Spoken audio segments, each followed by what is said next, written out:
Why flawed abilities are more interesting? Let's get right into it. Alright, let me ask you a quick question. At what point in a story are the protagonist's abilities at their most interesting? When they're facing life-threatening situations and there realistically are like no options for them. If you take a moment to really think about it, the vast majority of you will probably come to the same conclusion that it's at the tail end of the series. And I completely understand that viewpoint. By the end of the story, the protagonist has likely reached the pinnacle of their strength, perfecting every skill they've picked up since the beginning, and often unlocking some kind of god-tier endgame power that ends up defining their character in all future power scaling debates. I actually don't agree with that at all. I think it is very interesting when a main character is fighting for their life against people who are like substantially stronger than them, like Goku. Go in like Super Saiyan against Cell. Like that's a great showcase of power. It just shows that how much powerful Cell really is. And for the most part, I completely agree with this perspective. There's definitely something satisfying about seeing a protagonist you've grown attached to fully master their abilities. Yeah, but not those two people right there, Sasuke and Naruto. It was like Naruto is just a story about like an underdog getting all the power and like saving the village and becoming this hero. And then they threw that all out the window and just said, yeah, he's just a reincarnation of some god. But even so, I've always had a soft spot for a different period in their growth. Right around, say, the 30% mark of the story, when they've unlocked their long-term abilities, but they're still rough around the edges, unpolished, learning. Because to a large degree, I believe there is a kind of beauty in imperfect abilities. One that allows writers to create more engaging scenarios and battles than perfect abilities allow. So what is it that makes these flawed, incomplete powers so interesting? How do great writers portray the early stages of a character's growth in a way that's compelling? And what are some standout examples of this being done well? That's what we'll be exploring in today's video. So stick around, you might just learn something important. So why do I enjoy the protagonist's imperfect abilities more than their fully realized endgame version? Well, it all comes down to one thing.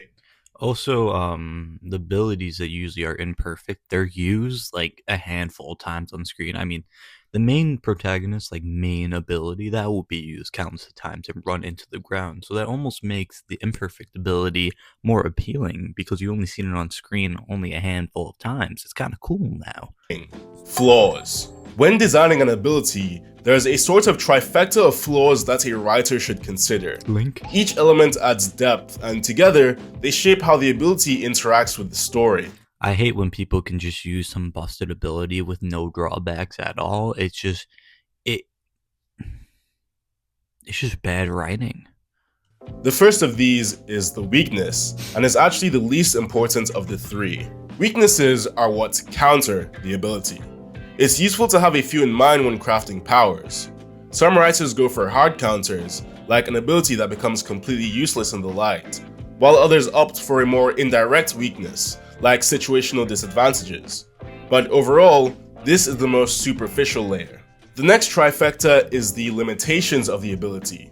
These refer to the upper bounds of what the ability can actually achieve, the limits of its destructive power, the maximum output the user can reach, or the points where the character can't push it further. It defines the ceiling of their potential, at least for now. And then there's the drawback, which I believe is the most important and interesting piece of this trifecta. Drawbacks are consequences that directly punish the user. I think One Piece does it really well. I mean, look at what's on screen right now. Luffy gets this like overpowered ability, but then he just turns into this grandpa afterwards. For misusing or overusing their powers. Think of a character who burns themselves by pushing their fire abilities too far, or someone who suffers painful recoil from pushing their body beyond its limits. These drawbacks ground the power in risk and consequence, and that makes them fascinating. And therein lies the main issue with polished endgame abilities. Writers often completely erase this entire trifecta. As characters grow stronger, abilities tend to lose their limitations. Yeah, because in endgame, writers need to find a antagonist that can even like match up to the protagonist. Like here, for instance, like Yubak is insanely powerful, so obviously they're gonna make Ichigo insanely powerful to defeat him. It's just a problem again in the writer's room. What once had a strict boundary now feels limitless. Counters become irrelevant because the power is so versatile it can adapt to anything. And worst of all, the drawbacks, the essential elements of tension, are dropped altogether. And why is this a problem? I hate that so much when you just take out all the tension in a scene and you just know that the protagonist and his friends are just gonna make it out all okay. And then it just becomes way less interesting. Like I could skip to the end of this fight and not miss anything. Well, because you lose tension. You lose the sense of risk, of vulnerability, of creative problem solving. Flawed abilities act like puzzles. The protagonist has to think, adapt, and sometimes even suffer to make them work. That struggle adds a layer of complexity to the writing. That's why this fight right here is so beautiful. Like Deku literally destroying his body to defeat his opponents, using each one of his fingers because he knows the first time and the second time that he uses the same finger, he will never be able to use them again. And when it's gone, something vital is lost. And no part of storytelling makes this more obvious than with transformations. Only blah blah blah percent, whatever. Okay, let's make a deal. If this number goes up to 4% by my next video, I will not make one of these subscriber. Yo, help this guy. Go subscribe and go like to this guy. What's his Pint is here. Go subscribe and like to this guy. Come on, guys. Breaks for the next 3. Okay? Deal. Back to the video. To be honest, I've never really loved transformations as abilities. Most of the time, instead of offering some unique new power or creative twist, they usually serve as a glorified stat boost. The character moves faster, the character hits harder, the character tanks more damage, and that's it. Just look at Yeah, but it looks really cool. Ichigo's perfected Hollow Mask as one example. It's just a flat boost to Yeah, but his voice changes as well. A lot has changed, dude. his physical abilities. Sure, his attacks are black now or whatever. Whoa, cool. But there's nothing really interesting going Nah, I won't be tolerating this Ichigo hate. When his attacks changed to like black sparks, that was so cool. on besides him being stronger. Now compare these so-called complete transformations to the ones displayed earlier on in the series, and it becomes clear how much more compelling these early transformations were. One aspect that makes these early transformations so much better is the introduction of the Berserk state, where the character can only tap into their power while enraged or under extreme stress, losing control of themselves while doing so.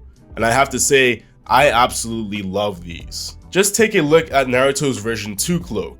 He can only access this form when emotionally overwhelmed, but the power increase is insane. It's destructive, raw, and comes with serious consequences. Unlike the perfected chakra cloak, which has almost no drawbacks, version 2 carries a real sense of urgency. The red cloak is literally formed by his blood boiling, cutting down his lifespan and Did they copy One Piece? destroying his cells. So even though we know Naruto gains the power to turn the tide of battle, we're still stressed watching it, wondering how he'll manage the aftermath. Or take Ichigo's earlier version of the Hollow Mask. Zangetsu would only step in when Ichigo was desperate, and even then, there was a constant threat of his inner hollow taking control. Every single time Ichigo was forced to use this form, it represented I was so like confused when I first saw this form a of Ichigo. failure of his idea. Like I was like, dude, why did he grow hair? I didn't know hollows just like got a new fade, like when they transformed. Deals, having to borrow strength from the more primal version of himself, introducing an internal and deeper power struggle. These forms are so great because they introduce a second layer of tension. It's no longer just about winning the fight, it's also about managing the transformation itself. The protagonist is walking a tightrope, balancing risk with power and control. The limitation is that they can only access the form under extreme stress, and the drawback is that when they do, no one around them, not even themselves, is truly safe. But if you want an example of an early series transformation without the inner struggle dynamic, look no further than Kaioken. If you were to ask me what my favorite Dragon Ball transformation was, well, I'd have to go with the most iconic choice and say Super Saiyan. But don't get it twisted, Kaioken Super Saiyan 2. is right there behind it. Kaioken is a simple yet effective transformation that perfectly balances risk and reward, allowing the user to tap into I think the coolest thing about Kaioken is that it's stackable. Like, dude, look at this. Like, Super Saiyan Blue Kaioken. It's insane. increasingly higher multiplications of power at the cost of damaging their body. What I especially love about this transformation is how variable and dynamic it is. Goku can decide how far to push it moment to moment, sometimes dipping into higher multipliers extremely briefly to minimize damage, while generally maintaining a safer range. That element of choice and strategy is what makes it way more engaging than basic transformations that just hand out stat boosts with no real consequences. Now for the real reason I made this video. To rant about how One For All was more interesting in the first 2 seasons than in the entire rest of the show. It genuinely was. Like, I dropped the entire show after, like, season 4. When Deku finally gained, like, full potential of the power, it's just so much less interesting. I'm just kidding. Kind of. Super strength is one of the most overused powers in all of fiction. Superman, Spider-Man. At this point, literally every shonen power system has it bundled in like it's part of a starter kit. But the early version of One For All, that was one of the most unique takes on super strength I had ever seen, and that's all because of its ridiculous drawback. Hirokoshi nailed the raw impact of the ability by making it physically destructive, not just to the environment, but to the user themselves. When Deku used One For All early on, his limbs literally shattered. And it's not just that, the wind howled and the air physically bent with every single punch. We as the audience didn't need to be told that One For All was strong. We could see it for ourselves. Remember when All Might literally changed the weather with a single punch? That's how you sell power. But what really sold One For All as special to me was the toll it took, the drawback. Yeah, and noticed how all these injuries he took never showed up again. Never showed up again in the later seasons. Deku burned through his own limbs like they're bullets in a chamber, shattering fingers, breaking arms, using already broken limbs to keep fighting. It's one of the sickest dynamics I've seen come out of a power system. Sure, he inevitably had to evolve past this level of self-destruction, but for me, that broken version of One For All, the version that majorly cost him something, is more interesting than any of the 6 quirks they later slapped onto him. And one of my favorite tropes to come out of this is when a character manages to use their abilities' drawbacks to their advantage. You don't get to see those kinds of scenarios with perfect abilities. Like with solo leveling, every single time an opponent tries to poison Jinwoo, nothing fucking happens because he's completely immune and his ability has no drawbacks nor limitations. I just roll my eyes because of how boring that is. Now compare that to Deku. Yeah, but solo leveling's really fun. It's like, if you just take it with a grain of salt and realize that the main character is just insanely overpowered, it's really fun. Deliberately breaking his own fingers with One For All to break out of Shinso's brainwashing, and you can instantly tell which of these 2 scenarios is more interesting to me. But in my opinion, no one puts their flawed ability to the use better than Yuji Itadori. For most of Jujutsu Kaisen, Yuji is technically powerless. Compared to other sorcerers, he doesn't have a flashy curse technique. What he does have is inhuman super strength and dysfunctional cursed energy control, which again sounds basic, but luckily, Gege knew how to take a flaw and turn it into a feature. Enter Divergent Fist. At first glance, it's not even a real technique. Rather, it's an unfortunate. I love Yuji, but at the end of the day, it's just like, oh, main character punches, oh, main character makes big destruction and does big damage. But Divergent Fist is pretty cool. I mean, the fact that he hits and then the curse energy hits after, it's kind of unique. It's like a double hit.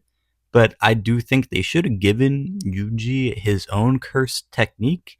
I mean, spoiler alert if you haven't read the manga, when Yuji is no longer in Yuji's when Sukuna is no longer in Yuji's body, he should have gotten his own curse technique. Side effect of Yuji being unable to sync his cursed energy with his punches properly. But because of this flaw, Yuji's attacks gain a delayed second impact. It's much weaker than a perfectly timed curse-infused punch, but if used properly, it does manage to catch opponents off guard. And that trade-off is what makes it interesting. Yuji is forced to fight with this handicap, but he does manage to use it to his advantage. Again and again, Divergent Fist is capable of messing with opponents' timing and opening up opportunities. And even after Yuji learns how to I hate Mahito so much. I'm so happy that he got what he deserved. Screw Mahito. properly infuse his strikes, he still falls back on it when the timing is right. Because even a flawed tool can be turned into a deadly weapon if used properly. So what is the point I'm trying to make? Well, it's simple. Flawed abilities are interesting because they force creativity. They demand a certain kind of growth, not just in raw power, but in how a character thinks. And that struggle, that tension, that give and take, that's where some of the most compelling storytelling happens. When abilities are too clean, too perfect, too convenient, they stop being tools for character development and just become bait for flashy animation sequences. Like I said, there needs to be stakes. There need to be risks. That's why a show like Attack on Titan is so good. I mean, every single time there's a fight, you feel like one of the characters are gonna die. You don't think anyone is safe, even the main character. No one is safe in that show. It's just there needs to be more risk. Or Sakuga compilations. But when they're unpredictable, risky, or dangerous to the user, that's when characters rise above their limits, not just by overpowering the enemy, but also by outsmarting their own flaws. So yeah, no one is denying the fact that endgame power-ups are cool. Everyone loves seeing a protagonist at their peak, but I'll always have a soft spot for that messy middle stage, where the protagonist is still figuring it out, where every fight feels like a gamble, and when victory really and truly means something. Because it's those moments of hopeful desperation that make a story compelling in the first place. Thank you for watching. If you enjoyed this breakdown, Yo, WVid. Alright, Pint is here. I already said in the beginning of the video. Please go subscribe and show him love. Alright, I'll catch you boys. Peace.